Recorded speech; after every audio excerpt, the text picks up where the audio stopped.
warahmatullahi wabarakatuh.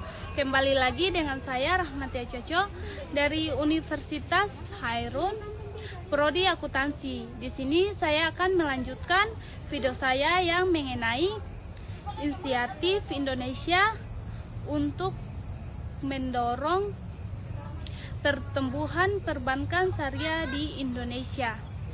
Nah, langsung saja, inisiatif Bank Indonesia untuk mendorong pertumbuhan perbankan syariah di Indonesia. Nah, baik, saya lanjut transformasi peran Bank Indonesia atau disebut dengan BI menjadi salah satu perubahan penting dalam sistem keuangan di Indonesia. Setelah berdirinya Otoritas Jasa Keuangan atau OJK pada tahun 2011, kehadiran OJK sebagai lembaga yang mengawasi sektor jasa keuangan menciptakan perubahan mendasar pada fungsi dan tanggung jawab BI yang sebelumnya mencakup pengawasan mikroprudensial atau pengawasan individual terhadap bank dan makroprudensial atau stabilitas keuangan secara menyeluruh. Dengan terbentuknya OJK sebagai besar tanggung jawab BI dalam pengawasan sektor keuangan dialihkan kepada OJK. Perubahan ini dimaksudkan untuk meningkatkan stabilitas keuangan, efisiensi dan perlindungan konsumen. Nah, baik, saya lanjut dengan latar belakangnya. Nah, latar belakang pembentukan OJK. OJK didirikan berdasarkan Undang-Undang Nomor 21 Tahun 2011. Tujuan utama pembentukan OJK adalah untuk menciptakan sistem pengawasan yang terintegrasi terhadap seluruh sektor jasa keuangan, baik itu perbankan, pasar modal maupun lembaga keuangan non-bank. Nah, sebelum OJK dibentuk, pengawasan sektor keuangan dilakukan oleh dua lembaga, Bank Indonesia atau BI, bertanggung jawab atas pengawasan perbankan, Bapepam, LK atau Badan Pengawas Pasar Modal dan Lembaga Keuangan. Nah, menjaga pasar modal dan lembaga keuangan non-bank seperti asuransi dan dana pensiun. Yang kedua, lembaga ini memiliki tugas yang tumpang tindih di beberapa bidang, sehingga menimbulkan inefisiensi dan kelemahan dalam pengawasan sektor keuangan. OJK hadir untuk menyatukan fungsi pengawasan ini dalam satu lembaga. Nah, di sini saya akan melanjutkan dengan tujuan pembentukan OJK. Meningkatkan efisiensi pengawasan sektor keuangan, melindungi konsumen jasa keuangan secara lebih baik,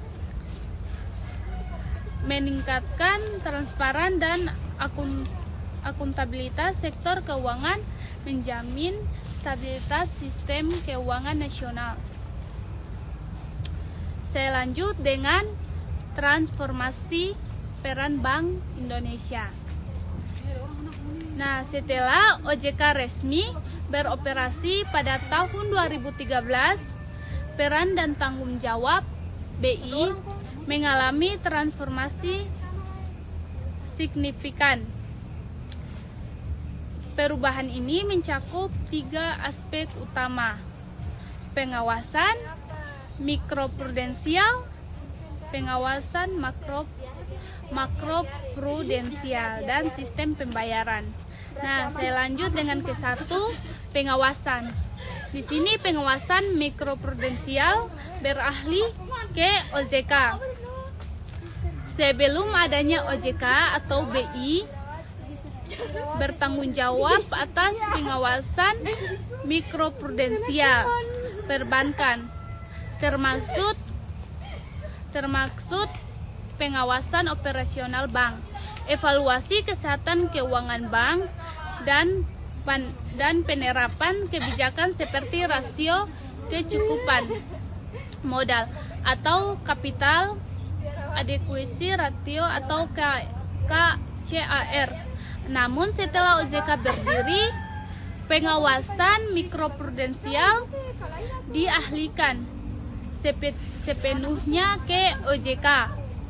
OJK bertugas memastikan kepatuhan bank dan lembaga keuangan terhadap regulasi yang ada, termasuk standar kesehatan keuangan dan manajemen risiko. Nah, dan perlindungan konsumen.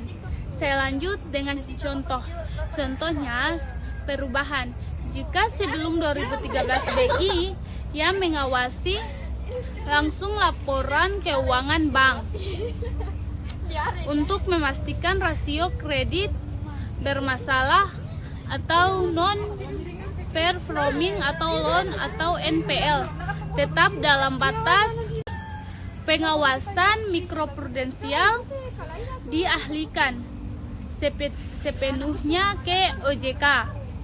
OJK bertugas memastikan kepatuhan bank dan lembaga keuangan terhadap regulasi yang ada, termasuk standar kesehatan keuangan dan manajemen risiko. Nah, dan perlindungan konsumen. Saya lanjut dengan contoh. Contohnya perubahan. Jika sebelum 2013 BI yang mengawasi langsung laporan keuangan bank untuk memastikan rasio kredit bermasalah atau non performing atau loan atau NPL tetap dalam batas aman. Setelah itu tugas ini menjadi tanggung jawab OJK. OJK juga bertugas memberikan sanksi kepada bank yang melanggar regulasi mikroprudensial seperti pelanggaran ketentuan modal minimum. Saya lanjut dengan yang kedua. Nah, yang kedua, fokus BI pada stabilitas sistem keuangan atau makroprudensial. Dengan lepasnya pengawasan mikroprudensial atau BI, kini fokus pada kebijakan makroprudensial, yaitu menjaga stabilitas sistem keuangan secara keseluruhan. Hal ini mencakup memastikan bahwa kebijakan moneter mendukung stabilitas keuangan. Nah, saya lanjut dengan mengidentifikasi risiko sistemik yang dapat mempengaruhi stabilitas ekonomi nasional, mengelola inflasi dan nilai tukar sebagai bagian dari mandatnya untuk menjaga stabilitas moneter. Contoh. Nah, di sini contoh implementasi. BI menetapkan BI 7DRR atau BI 7DAI, reverse repo rate, sebagai instrumen utama untuk mengatur suku bunga di pasar uang. Kebijakan ini digunakan menjaga inflasi tetap sesuai target dan mendukung stabilitas nilai tukar rupiah. Nah, saya lanjut. Selama pandemi COVID-19, BI mengambil langkah makroprudensial dengan melonggarkan kebijakan moneter dan menurunkan suku bunga acuan untuk mendukung pemulihan ekonomi. Saya lanjut dengan yang ketiga. Yang ketiga, pengembangan sistem. Pengembangan sistem pembayaran. BI tetap menjadi otoritas utama dalam sistem pembayaran di Indonesia.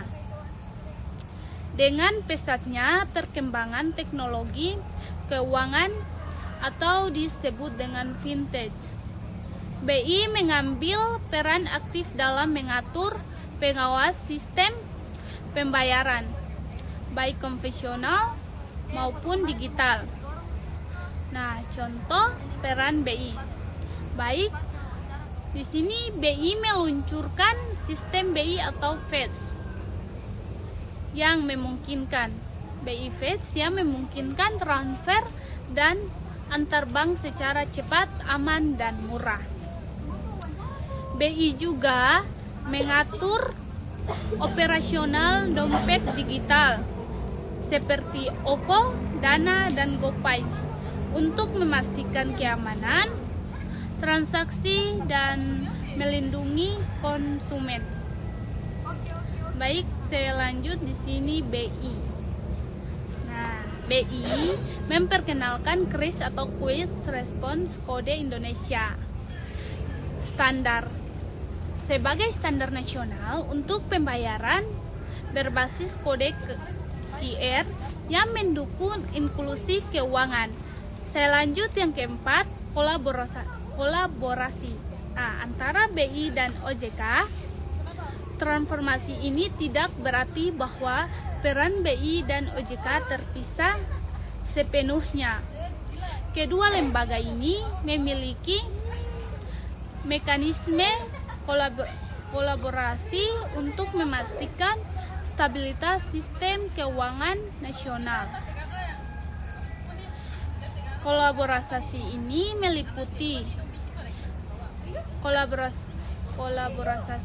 meliputi identifikasi risiko sistem. OJK mengawasi risiko di level mikro, sementara BI menganalisis dampak risiko tersebut terhadap sistem keuangan secara keseluruhan. Penyelesaian krisis keuangan. Nah, dalam kondisi ini, baik dalam kondisi darurat, BI dan OJK bekerja sama untuk menjaga likuiditas perbankan dan stabilitas pasar keuangan. Contoh, di sini contoh kolaborasi. Kolaborasi selama pandemi COVID-19 atau BI bekerja sama dengan OJK untuk merancang kebijakan restrukturisasi kredit dan debitur. Kredit bagi debitur yang dampak pandemi. OJK memberikan pedoman teknis untuk bank, sementara BI memastikan bahwa kebijakan ini tidak mengganggu stabilitas moneter.